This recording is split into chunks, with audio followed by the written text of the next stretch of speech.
요한복음 말씀을 나누고 있습니다. 예수님이 이제 제자들을 모으고 있잖아요. 이제 세례 요한이 자기의 제자 둘을 예수님에게 보냈죠.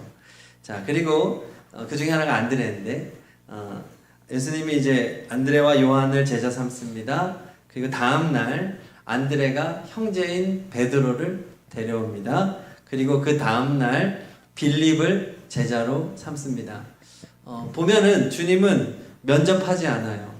주님은 사람을 이미 다 알고 있습니다. 왜 그럴까요? 하나님이시기 때문에 그렇겠죠. 주님은 사람을 파악할 필요가 없습니다. 이미 다 알고 계십니다. 자, 오늘 말씀이 또 그러한 것을 잘 보여주고 있어요. 이제 오늘 보면은 45절에 보니까 빌립이 나다나엘을 데려옵니다. 우리 45절 읽어볼게요. 빌립이 나다나엘을 만나서 말하였다. 모세가 율법책에 기록하였고 또 예언자들이 기록한 그분을 우리가 만났습니다. 그분은 나사렛 출신으로 요셉의 아들 예수입니다. 자, 빌립이 나다나엘을 전도한 거죠. 예수님을 전했습니다. 근데 예수님의 제자들 중에 나다나엘이라고 하는 사람은 없어요. 그래서 많은 신학자들이 말하기를 예수님의 12제자 중에 바돌로메라고 하는 제자가 바로 이 나다나엘이다 라고 말을 하고 있습니다. 여러분 12제자 이름 다 아십니까? 그 중에 바돌로메라는 사람도 있습니다. 12제자 이름도 우리가 그 정도는 꼭 알아야 할 텐데, 자, 이 나다나엘이 예수님께 이제 제자로 지금 부름을 받은 거예요. 자, 이걸 보면 우리가 좀 느끼는 게 있죠.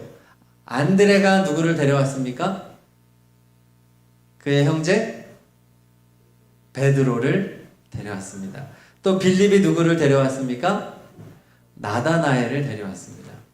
자, 제자가 제자를 데려왔습니다. 그런데 그 먼저 제자는 예수님을 먼저 만났던 사람이고, 또 오늘 45절에 보니까 이분이야말로 구약 성경에 그토록 예언하였던 메시아, 구원자라고 하는 확신을 가지고 있는 사람이 다른 제자를 데려올 수 있었던 거예요. 맞아요. 전도는 누가 합니까? 예수님을 먼저 만난 사람이 하는 거예요. 예수님을 안 만났는데 어떻게 예수님을 전할 수 있겠습니까? 확신이 없을 테니까요. 여러분, 누가 맛집을 소개합니까? 맛집에서 먼저 먹어본 사람이 소개하겠죠. 아무리 매체에서 맛집이라고 소개해도 내가 먹어보지 않으면 다른 사람에게 쉽게 소개하지 않을 겁니다. 내가 안 먹어봤으니까요. 여러분, 어떤 영화를 추천하십니까? 내가 본 영화 중에서 감명 깊게 본 영화를 추천하겠죠. 자, 누가 예수님을 알겠습니까? 예수님을 만나서 예수님과 교제해 본 사람이 예수님을 알겠죠. 지금 예수님을 경험한 사람들이 예수님에 대하여 감탄하고 이분이야말로 구원자구나 확신하고 했기 때문에 자연스럽게 전도가 된 거죠. 그러니까 우리가 이제 너무 요즘 기독교들이 교회 또 전도를 해야 되고 하다 보니까 전도 축제를 많이 하고 뭐 하다 보니 이게 어떤 의식화된, 그래서 마치 영업 뛰듯이 세일즈 하듯이 이렇게, 물론 세일즈도 그런 확신을 가지고 해야 되겠지만 이렇게 뭔가 이렇게 시켜서 한다고 하는 개념이 좀 있어요. 전도를 전도해. 그러나 여러분, 정말 전도는 누가 시켜서 하는 게 아니죠. 내가 내 마음속에 전도하고 싶은 마음이 일어나야 되는 거예요. 여러분, 예수님과 친밀한 만남을 갖기를 바랍니다. 예수님을 사귀어서 그분을 알게 되면 여러분들은 전도하지 말라 그래도 전도하게 될 거예요. 왜냐하면요, 그분은 너무 좋은 분이거든요. 예수님은요, 너무 위대한 분이거든요. 그분은 우리의 상상을 초월하거든요. 그분을 내가 사귀어 알게 되면 그분을 전할 수밖에 없는 겁니다. 그러므로 우리가 좀 너무 종교적인 사람이 되지 않기를 바랍니다. 내 삶, 주님을 사귀어 아는 사람. 근데 정말 좋은 소식은 뭐냐 하면 예수님은 항상 준비되어 있다고 하는 것입니다. 여러분, 아무리 내가 좋아해도 그분이 바쁘면 만날 수가 없잖아요. 그렇지 않습니까? 여러분들이 뭐 유튜브라든지 책 저자라든지 여러분이 좋아하는 그 누군가, 연예인이 되었든 누가 됐든 여러분이 만나고 싶다고 만날 수 있습니까? 그 사람이 바쁘니까 못 만나죠. 그리고 아니면 비싼 티켓을 주고 콘서트를 가든지 뭐 이렇게 해야만 볼 수 있는 사람입니다. 근데 이 위대하신 예수님은 얼마나 좋은 분인지 내가 만나고 싶다고 하면 이분은 언제나 열린 마음으로 나에게 시간을 내주신다고 하는 거예요. 여러분 이런 주님 너무나 좋은 분 아닙니까? 그분은 언제 어디나 계시고 내가 그분을 찾을 때 언제나 나를 만나주시고 내가 대화하기 원하면 그분은 나와 대화를 해주시고 내가 내 마음을 막 토로해 놓으면 그분은 다 들어주시는 거예요. 그분을 여러분 사귀어 알 수 있기를 바랍니다. 오늘 나다나엘이 이 예수님과의 만남과 사귐을 하게 돼요. 그 장면을 좀 더 볼게요. 자, 빌립이 예수님을 소개할 때 뭐라고 했죠? 막 하다가 뒷부분에 그분은 어디 출신이라고 말합니까? 나사렛 출신이라고 말해요. 자, 이 나사렛 출신은 완전 시골. 정말 알려지지도 않은 저 구석에 있는 시골. 그러니까 지금 여러분들이 서울에 있는 강남에 있는 서초동 이런 데 사는 사람들을 만나면 그분이 여러분들 춘천 출신이라고 할 때 되게 아주 이렇게 감자만 먹고 이렇게 그런 산골짜기에서 왔다라고 생각을 하거든요. 진짜로 그렇습니다. 근데 이 당시도 마찬가지예요. 근데 춘천이면 되게 큰 도시죠. 저 나사렛 여기는 정말 알려져 있는 시골 완전 그런 구석에 있는 시골뜨기였다라고 하는 거에 대해서 이제 빌립이 좀 실망하기도 하죠. 자, 그렇게 해서 어찌됐든 별로 좋아하지는 않았지만 빌립이 너무 확신을 가지고 있는 거예요.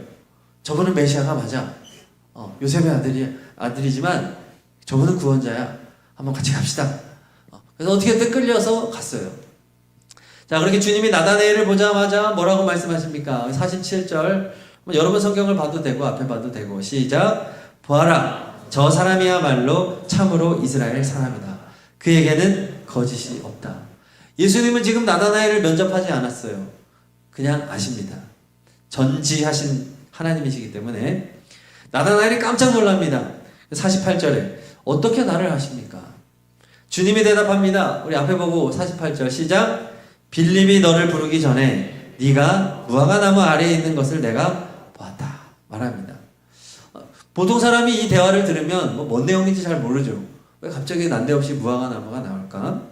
갈릴리 지방의 무화과 나무, 우리 사진을 한번 보여드리겠습니다. 저렇게 생겼습니다. 잎이 좀 넓죠.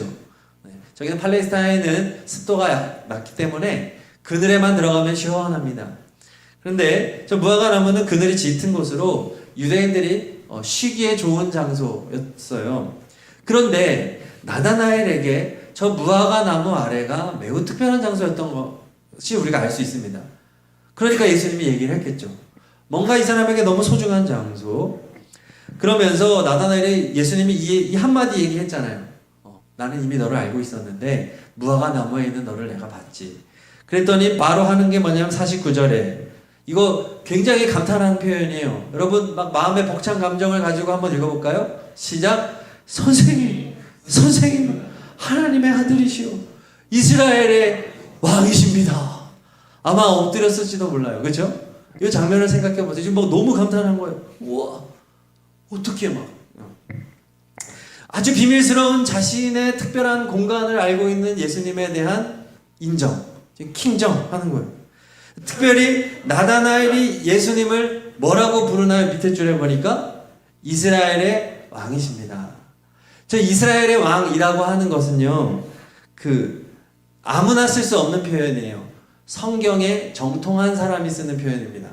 보통은 메시아, 구원자 이제 이런 식의 표현을 쓰는데 나다나엘이 이스라엘의 왕이라고 하는 단어를 썼는데 이것은 구약 성경에서 메시아를 지칭하는 또 다른 표현입니다. 그러니까 나다나엘은 어떤 사람이었느냐?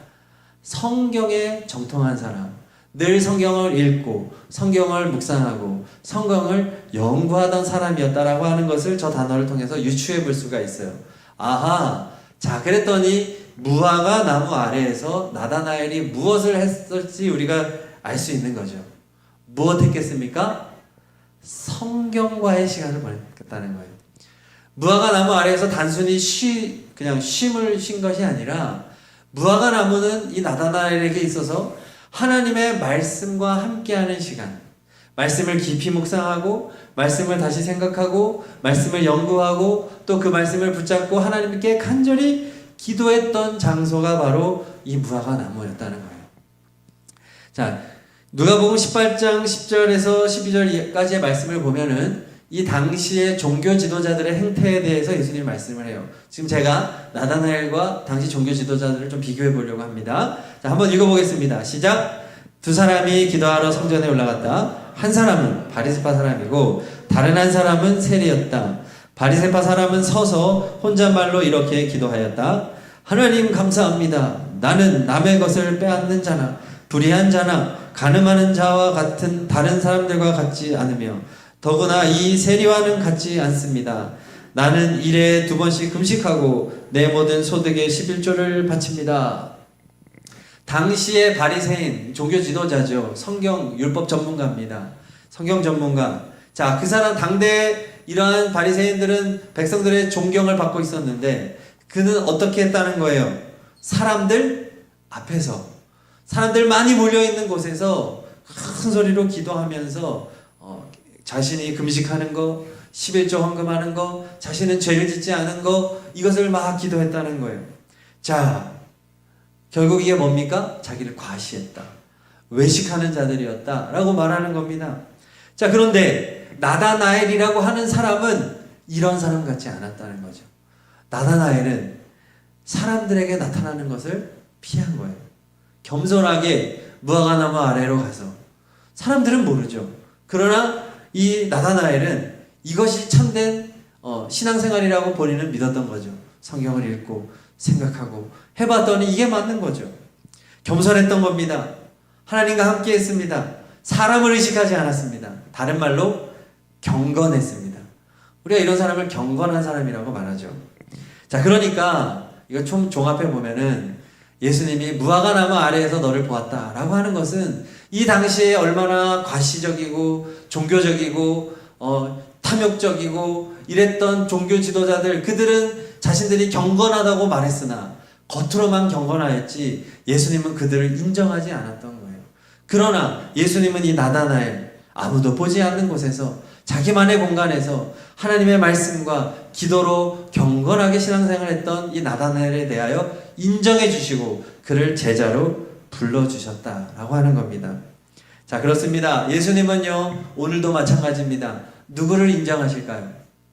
오늘 이렇게 앞에 나와서 여러분들에게 설교하고요, 이러는 사람이 하나님께 인정받는 것이 아니라 하나님이 인정하는 사람은 어떤 사람입니까? 경건한 사람인 것입니다. 드러나지 않아도 이 사람이 어떻게 사는지 어디서 뭘 하는지 모르지만 스스로 아무도 보는 이 없을 때 나만 있는 곳, 나의 방, 이곳에서 하나님과 동행한 사람, 그 사람이 예수님이 인정하는 사람이다. 예수님은 그 사람을 찾으신다. 예수님은 그 사람을 만나주신다. 예수님은 그런 사람을 제자로 부르신다 라고 하는 것입니다. 똑똑한 사람인가요? 돈 많은 사람인가요? 유명한 사람인가요? 직분이 높은 사람인가요? 다 아닌 것입니다.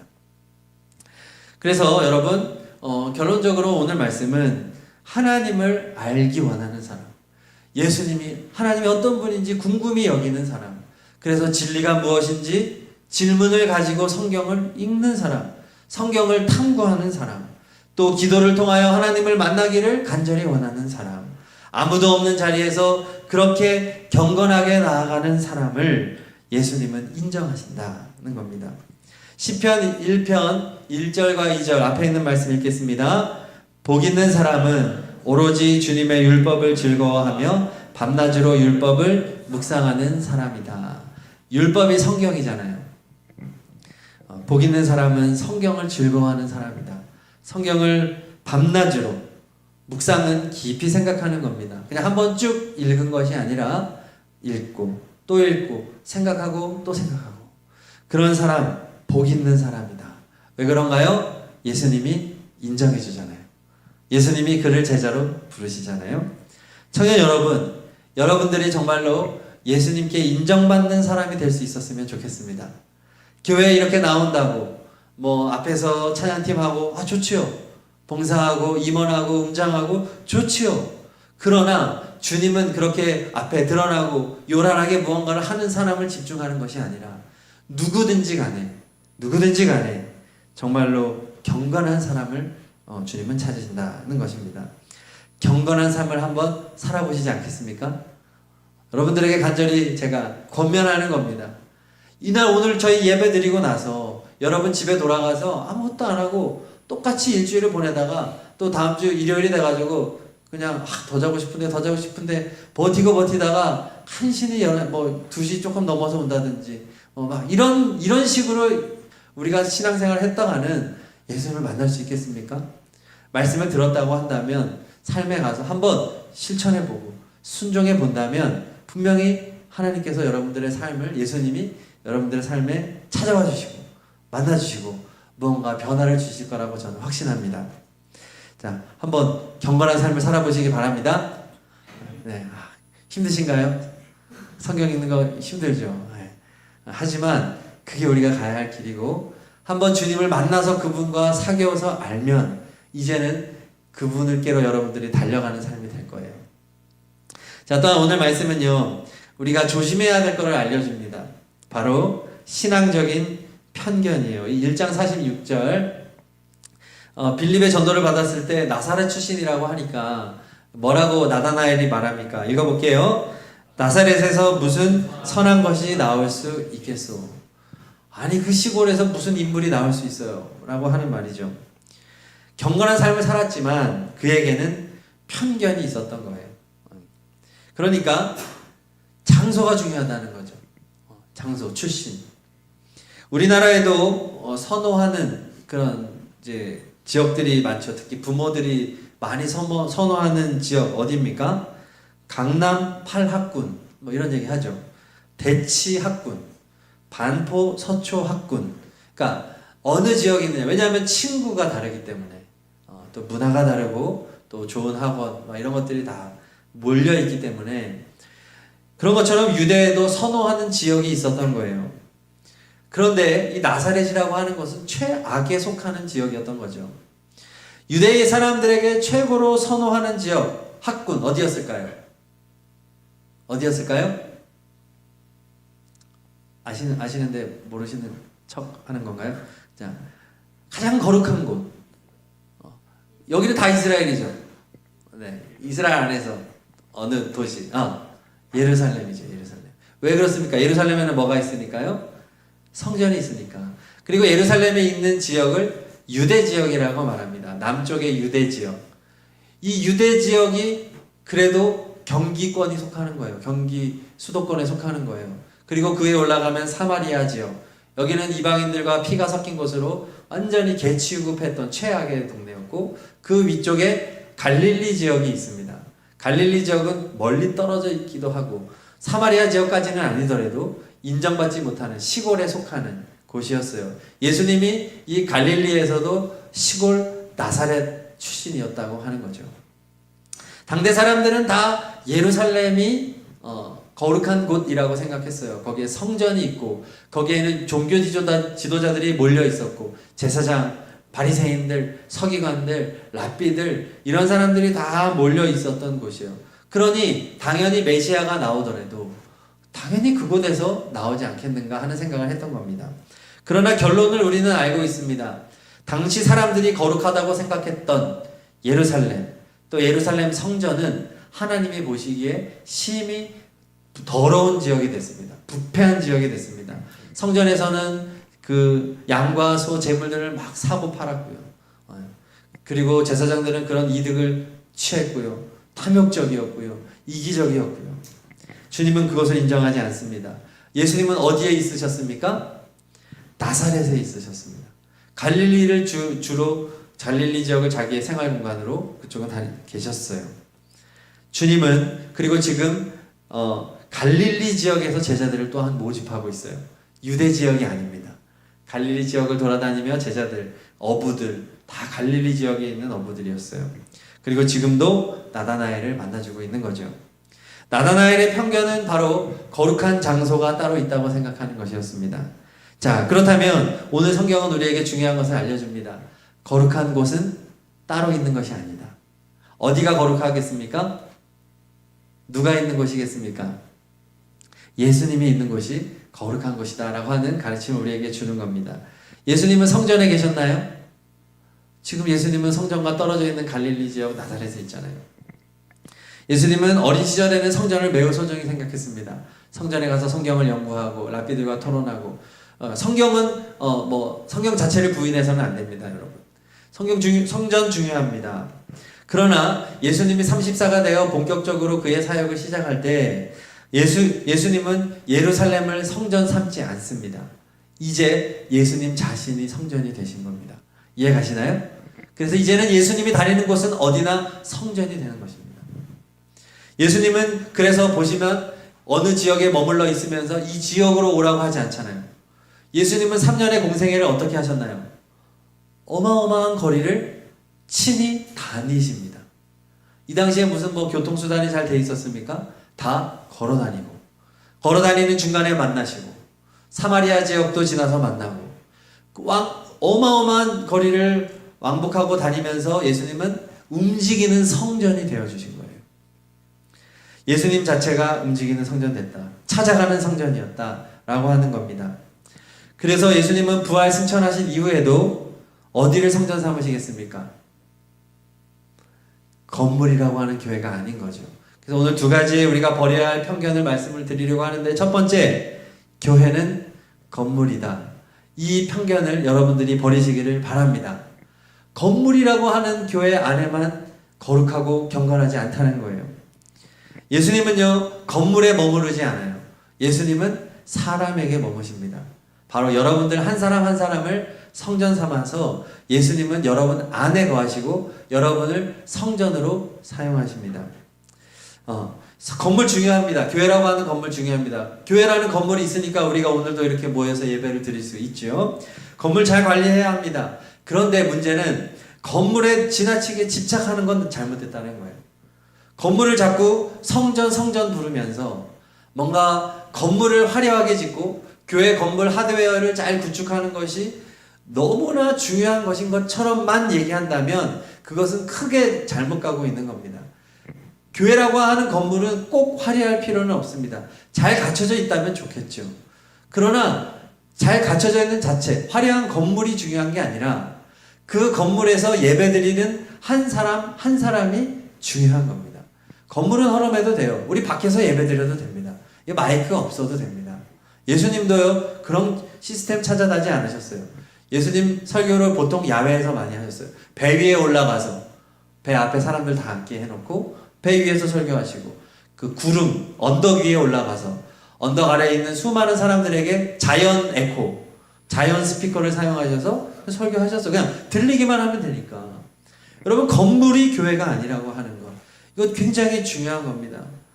그래서 건축하면서 헌금을 강요하고 화려한 성전을 짓고 이것 때문에 교회를 나간 사람이 얼마나 많아요. 성전 한 사람 한 사람을 그리스도의 사람으로 세우지 못하고 그냥 헌금해라 그러고 건물이 진짜 교회인 것처럼 하니까 성도들은 하나도 중요하지 않고 그냥 헌금 많이 하는 성도는 좋은 성도, 헌금 못하고 가난한 성도는 그냥 관심도 안 갖는, 이게 잘못된 기독교가 아니겠습니까? 그러므로 여러분들, 건물에서 예배를 드리는 것, 이런 것으로 우리는 만족해야 하지 말아야 돼요. 여러분이 교회예요. 여러분이 성전입니다.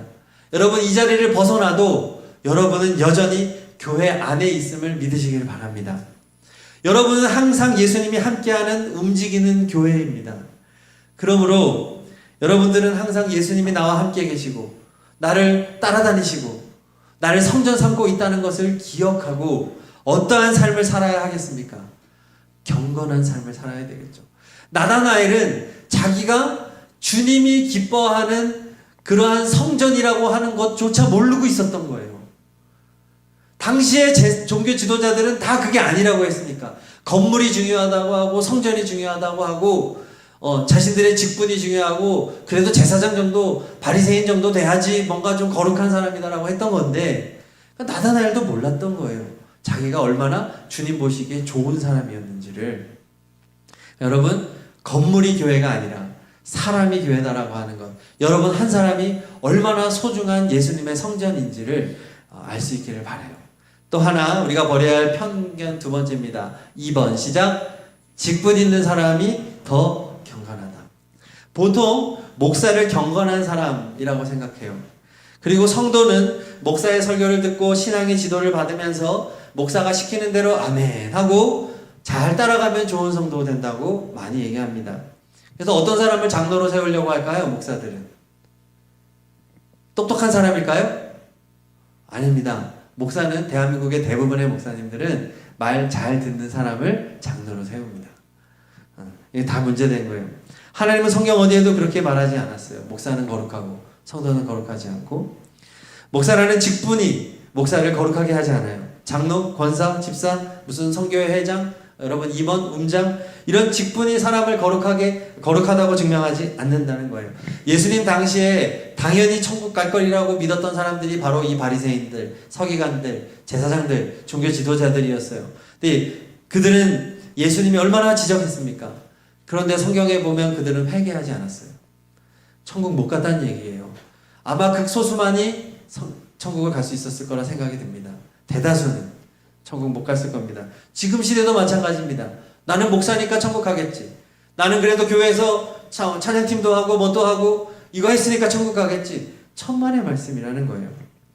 여러분, 그러므로 여러분들이 신앙생활을 할 때 어떠한 직분이 있는 사람이라고 해서 무턱대고 쫓아가지 않기를 간절히 바랍니다. 목사라고 해서 안 되는 거예요. 자기가 뭔가 영적인 사람인 것처럼 얘기하고 뭔가 막 꿈을 얘기하고 내가 기도했더니 뭐 형제 자매에게 뭐 이렇게 하더라, 이런 거 여러분 아예 귀를 닫으십시오. 위험합니다. 그리고 만약에 여러분들이 어떤 사람을 따라가야 한다면 어떤 사람을 따라가야 하냐면 예수님을 따라가는 사람을 따라가십시오. 저 사람이 정말로 예수님을 추구하는 사람, 저 사람이 예수님의 말씀에 귀 기울이는 사람, 어떻게든 예수님과 함께 동행하려고 하고 예수님의 말씀에 순종하는 사람이라고 한다면, 굳이 사람을 따라가야 한다면 그 사람을 따라가십시오. 그러나 가급적이면 굳이 여러분들이 그런 사람을 따라갈 필요가 있습니까? 여러분이 그 사람이 되면 되잖아요. 여러분이 예수님을 직접 따라가시길 바라요.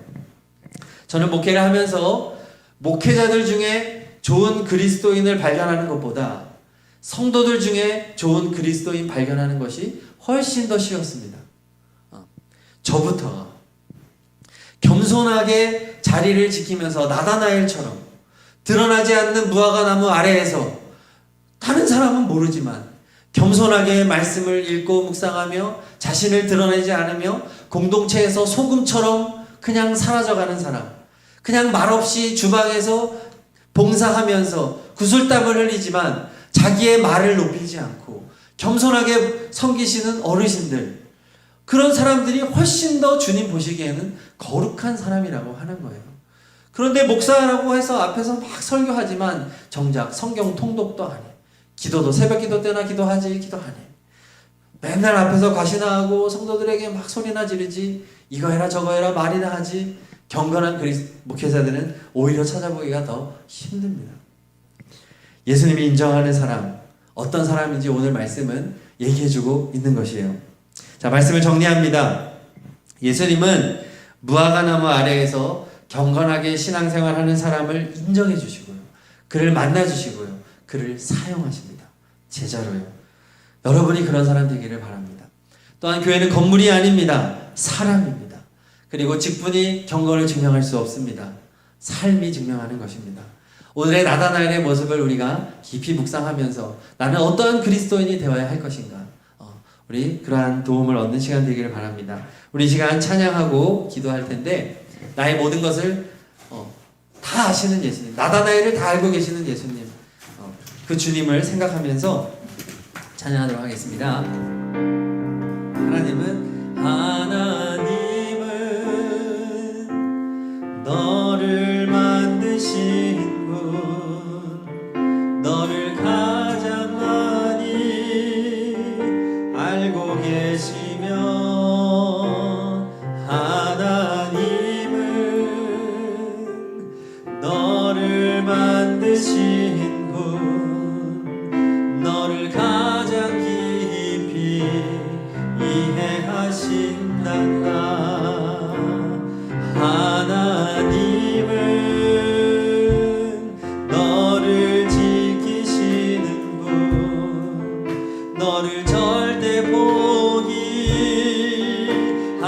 않으며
하나님은 너를 인도하는 분, 하나님은 너를 인도하는 분, 인도한 광야에서도 폭풍 중에도 하나님은 너를 인도하는 분, 푸른 초장으로 인도하신단다. 그의 생각 셀 수 없고 그의 잠이 무궁하며 그의 성실 날마다 새롭고 그의 사랑 끝이 없단다. 그의 생각 셀 수 없고 그의 생각 셀 수 없고 그의 잠이 무궁하며 그의 성실 날마다 새롭고 그의 사랑 끝이. 하나님은 여러분을 사랑하십니다. 그의 생각 셀 수 없고 그의 잠이 무궁하며 그의 성실 날마다 새롭고 그의 사랑 끝이 없단다. 의자 기도합시다. 예수님은 저의 모든 것을 아십니다. 여기 앞에 불 꺼주세요. 그리고 경건하게 살아가는 사람을 찾으십니다. 이 시간 결단합시다. 예수님, 무화과나무 아래로 가겠습니다. 말씀을 읽겠습니다. 말씀을 묵상하겠습니다. 말씀을 연구하겠습니다. 하나님께 기도하겠습니다. 저를 만나 주십시오.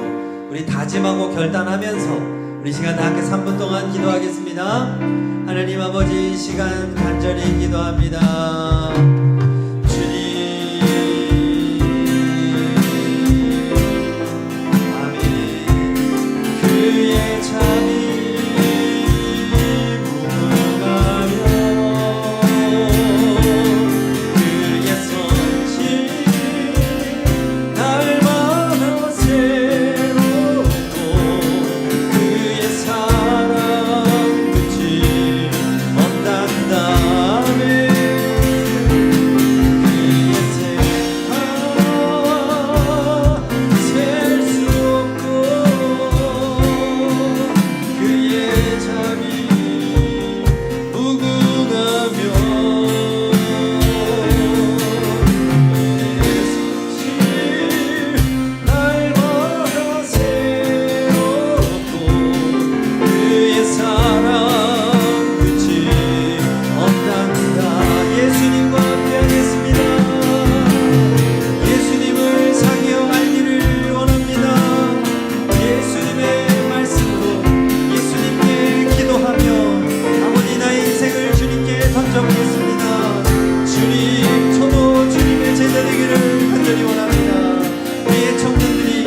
인격적으로 예수님을 만나게 하여 주시옵소서. 예수님과 함께 동행하게 하여 주시옵소서. 살아계신 예수님을 위하여, 예수님의 나라를 위하여, 예수님의 뜻을 위하여 살아가는 우리 청년들이 다 되게 하여 주시옵소서. 할렐루야. 아멘. 그의 참이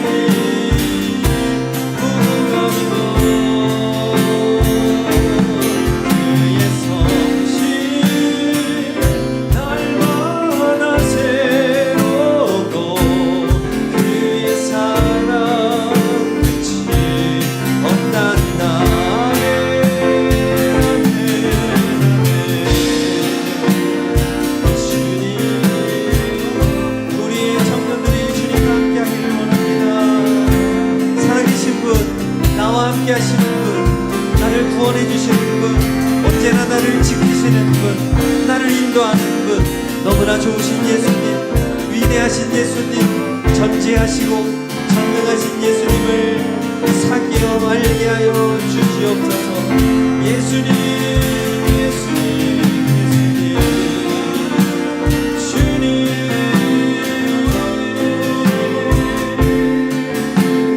주님을 원합니다.